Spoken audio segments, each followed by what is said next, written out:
Hello and good morning, my dear students. How are you all? I hope you all are fine in your home and happy with your family.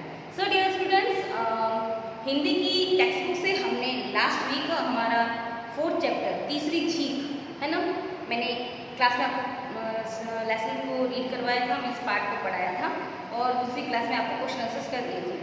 Okay, अब मैं आज आपका जो है next chapter यानी कि 5th chapter जो कि जैसे को तैसा है ना, यानी टीट फॉर टैट. ये बहुत फेमस एक डायलॉग है, ये फेमस कहावत है. जैसे को तैसा मीन्स टीट फॉर टैट, जैसा करोगे वैसा ही उसको फल मिलेगा.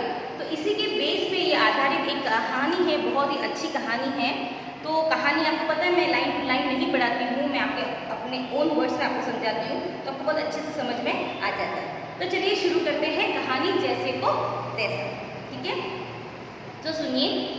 एक काशीपुर गांव में एक धनीराम नाम का बहुत धनी सेठ रहता था. धनीराम उसका नाम था, धनवान था. ठीक है, तो सेठ रहता था काशीपुर कस्बे में. तो बहुत पैसा था उसके पास, लोग उसके पास पैसे लेने के लिए आते थे जब उनको ज़रूरत पड़ती थी और वो हंसते मुस्कुराते हुए पैसे उनको दे देता था. मतलब सबकी सहायता करता था, कभी किसी को मना नहीं करता था, बहुत दयालु था. तो धीरे धीरे क्या हो गया कि वो मदद करने लगा. पूरे गांव के लोग उसको सम्मान करते थे, पूजा करते थे उसकी, है ना. बट सारा समय एक जैसा तो नहीं रहता. आज बहुत सारा धन है, कल पता नहीं क्या हो. तो एक बार क्या हुआ बेटा, उसका व्यापार में बहुत बड़ा घाटा हो गया और उसके पास जो है वो पैसे नहीं रहे. मतलब वो गरीब हो गया, है ना. तो व्यापार में घाटा होने की वजह से गरीब हो गया बेचारा. अब क्या करें. अब वो जब लोग मांगने आने लगे उसके पास पैसे, तो वो बहुत उदास होता था. ये अपने मन में सोचता था कि अब मैं क्या करूँ, कि मैं कितना मतलब मेरी क्या स्थिति हो गई है कि अब लोग बेचारे मेरे पास धन लेने आ रहे हैं और मैं उनको पैसे दे भी नहीं पा रहा हूँ, मतलब किसी की सहायता नहीं कर पा रहा हूँ, है ना. तो एक रात वो चिंता में डूबा हुआ था. तो उसकी पत्नी रुक्मणी नाम था उसकी पत्नी का, धनीराम की पत्नी का नाम रुक्मणी उनके पास बैठी और बोली कि प्राणनाथ यानी स्वामी, पहले पति को ऐसे शब्दों से सम्मान दिया जाता था, तो बोले कि आप चिंता क्यों करते हैं, ये तो माया है. पैसे तो क्या है, माया है, आती है और जाती है. और ये सही है, धन तो आता है और जाता है, एक जैसे स्थिर रहता नहीं है. तो आप चिंता क्यों करते हैं, आज नहीं है कल फिर हो जाएगा, तो आप चिंता क्यों करते हैं. तो उससे धनीराम ने कहा कि आ तो जाएगा, परंतु कैसे, क्योंकि हमें धन कमाने के लिए अब कुछ नया व्यापार शुरू करना पड़ेगा और शुरू करने के लिए हमारे पास धन नहीं है. रुक्मणी ने कहा. रुक्मणी ने अपने गले का बहुत ही कीमती हार था, वो लाके धनीराम को दिया और उसे बोला कि ये लीजिए प्राणनाथ, आप इस कीमती हार को गिरवी रख दीजिए या बेच दीजिए और उससे जो भी पैसे आए उससे आप नया कारोबार शुरू कर लीजिए. परंतु कारोबार यहाँ शुरू नहीं, आप कहीं बाहर जाके शहर में शुरू कीजिए. उसकी बात सुनकर धनीराम को क्या आ गया, जोश आ गया. जोश मतलब एक उत्साह आ गया, है ना. उसने कहा कि तुम्हारी जैसी पत्नी आज के समय में मिलना बहुत ही मुश्किल है. उसने बहुत एक सम्मान की दृष्टि से अपनी पत्नी को देखा, उसे बहुत धन्यवाद दिया और उसे बोला कि मतलब तुम मेरे दुख में और सुख में की साथी हो. इतना कि अगले दिन उसी गांव में एक रामलाल नाम का सेठ रहता था, रामलाल. ओके, तो रामलाल सेठ के पास वो धनीराम अपना हार लेके पत्नी का और गए और रामलाल को बोला कि रामलाल ये हार यहाँ रख दीजिए गिरवी और उसके जो पैसे आते हैं वो मुझे दे दीजिए. रामलाल बहुत चालाक था, उसने हार को देखा, देखते ही उसको ये पता चल गया कि हार बहुत ही कीमती है ना. तो जितना कीमती होगा, लाइक एग्जाम्पल अगर वो हार 1 लाख का होगा तो उसने आधे भाग यानी 50,000 उसको दे दिए. किसको, सेठ धनीराम को, कि ये लो 50,000 रुपये और ये गिरवी रख लो. और शर्त रखी कि 1 साल के अंदर अगर तुमने मेरे पैसे नहीं लौटाए तो ये हार मैं जब्त कर लूँगा. ओके, समझ में आया यहाँ तक. फिर क्या हुआ, उसने पैसे ले लिए, हार रख लिया. धनीराम चला गया, उदास मन के साथ चला गया. उसको पता है कि अब ये हार के पैसे तो मुझे बहुत कम दे रहा है. फिर भी क्या करता बेचारा धनीराम, उसके पास और कोई रास्ता नहीं था, लेके चला गया. उसके बाद लेके चले जाने के बाद नेक्स्ट डे दोनों पति पत्नी शहर चले गए. वहाँ जाके उन्होंने सब कुछ नया था उनके लिए, बहुत मुश्किल था एक नया बिजनेस स्टार्ट करना नए शहर में जाके. फिर भी उन्होंने धीरे धीरे किसानों से मित्रता करनी शुरू कर दी. किसान गांव से माल लाके शहर में बेचता था, इस तरह कुछ मुनाफा मिलता था. परंतु उसका व्यवहार इतना अच्छा था बेटा, कि इतना अच्छा था कि सारे किसान जो थे उसमें बहुत प्रसन्न हो गया कि कितना अच्छा व्यवहार है इसका। तो धीरे धीरे उसको क्या हो गया, उसकी ग्राहकी बढ़ने लगी और थोड़े ही समय में उसने एक पर्याप्त धन कमा लिया, है ना, अच्छा खासा धन कमा लिया। फिर क्या हुआ, धन कमा लिया, एक दिन उसने पत्नी को बोला कि रुक्मणी हमारे पास अब पर्याप्त धन हो गया है, चलो हम गांव वापस चलते हैं और वो हार चुरा कर लेकर आते हैं, है ना, जो उन्होंने गिरवी रखा था रामलाल के पास। दोनों जाते हैं सुबह की बस से रामलाल के पास, और रामलाल के पास जाके धनीराम ने कहा, रामलाल ये तुम्हारे पैसे, मुझे वो हार वापस दे दो।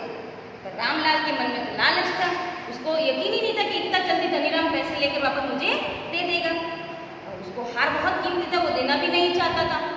अब उसने क्या बोला, झूठ बोला धनीराम से। उसने कहा रामलाल ने कि हार तो कोई चोर आया था, वो चुरा कर ले गया, कि मेरे भी पैसे गए और आपका भी हार गए, ठीक है।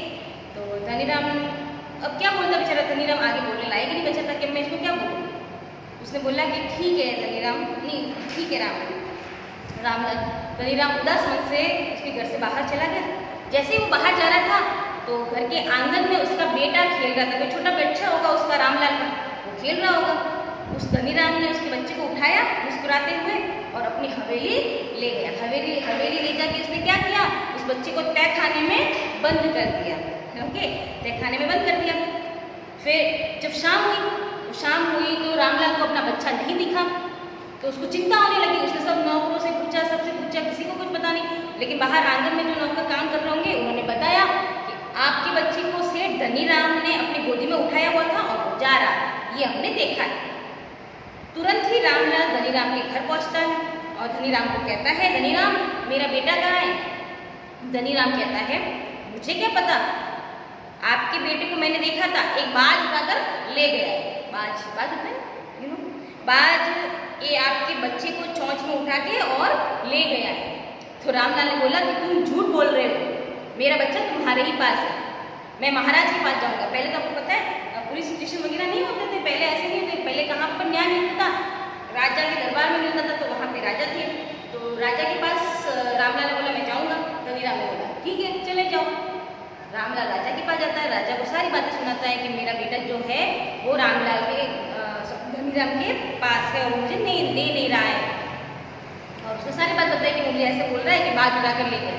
महाराज गुस्सा आता है, महाराज धनीराम को अपने दरबार में बुलाता है। धनीराम को अपने दरबार में बुलाता है और दरबार में बुलाने के बाद राजा उससे पूछते हैं कि जो रामलाल कह रहा है धनीराम, क्या वो सच है। धनीराम एक्सेप्ट करता है कि हाँ ये सब सच है, कि इसके बेटे को रामलाल ही, मतलब इसके बेटे को बाज उठा के ले गया है, ठीक है। तो रामलाल कहता है कि ये झूठ बोल रहा है कि बाज इतने सारे बच्चों में तो मेरे बच्चों को क्यों उठा के ले गया, ये झूठ बोल रहा है ना। तो महाराज बोलते हैं कि धनीराम इतने बच्चों में ये रामलाल ने तुम रामलाल के बच्चे को क्यों उठा के ले गए, इसका मतलब तुम झूठ बोल रहे हो, बच्चा तुम्हारे पास दे दो, है ना। तो धनीराम ने कहा कि महाराज अगर रामलाल के जेवरों में से इतने सारे जेवर पड़े हैं, उसके पास इतने सारे जेवर पड़े हैं उसके पास, उसमें से वो सिर्फ अगर बाज लोग सिर्फ चोर मतलब मेरी ही पत्नी का हार चुरा के लेके जा सकता है, तो बाज इतने सारे बच्चों में से रामलाल के बच्चे को क्यों नहीं उठा के लेके जा सकता, है ना। उसने कितना अच्छा जवाब दिया कि भाई जेवर बहुत सारे पड़े हैं रामलाल के घर पे, और जेवरों इतने सारे जेवर में से चोर आएगा तो क्या सिर्फ धनीराम की पत्नी का हार नहीं लेके जाएगा, तो सारे लेके जाएगा, दूसरा हार भी छोड़ के जाएगा। इट इज करेक्ट ना। तो उसने बोला धनीराम ने कि जब मेरी पत्नी का हार इतने जेवरों में से वो एक चोर उठा के लेके गया, तो बाद भी इतने सारे बच्चे खेल रहे थे, उसमें से खाली रामलाल के बच्चे भी उठा के लेके मैंने देखा। तो रामलाल को अंदर का अंदर एहसास हो जाता है कि हाँ मैंने इसको मतलब झूठ बोला ना, इसलिए धनीराम ने मुझे सबक सिखाने के लिए ऐसा किया है, ठीक है। फिर रामलाल उसके साथ हाथ जोड़कर धनीराम को बोलता है कि मुझे मेरा बेटा वापस कर दो, मैं माफ़ी मांगता हूँ, मैं आपका हार लौटा दूंगा, वो मेरे पास ही है, मुझसे गलती हो गई और आप मुझे मेरा बेटा लौटा दीजिए, ठीक है। तो फिर धनीराम ने बोला कि ठीक है आप मुझे मेरा हार लौटा दीजिए, मैं आपको आपका बच्चा वापस कर दूँगा। इसी के साथ इस कहानी का अंत होता है। It is very sweet and short story, बहुत ही प्यारी स्टोरी, बहुत शिक्षाप्रद कहानी है कि जैसा हम दूसरों के साथ करते हैं वैसा ही हमारे साथ भी होता है ना। तो आई होप आपको कहानी समझ में आ गई होगी। तो आज के लिए सिर्फ कहानी। आज आपकी मैं एक्सरसाइज कुछ भेजना होगा तो भेज दूँगी तो अदरवाइज नेक्स्ट क्लास में हम क्वेश्चन आंसर्स कर लेंगे। ओके बेटा, तो good bye, have a good day.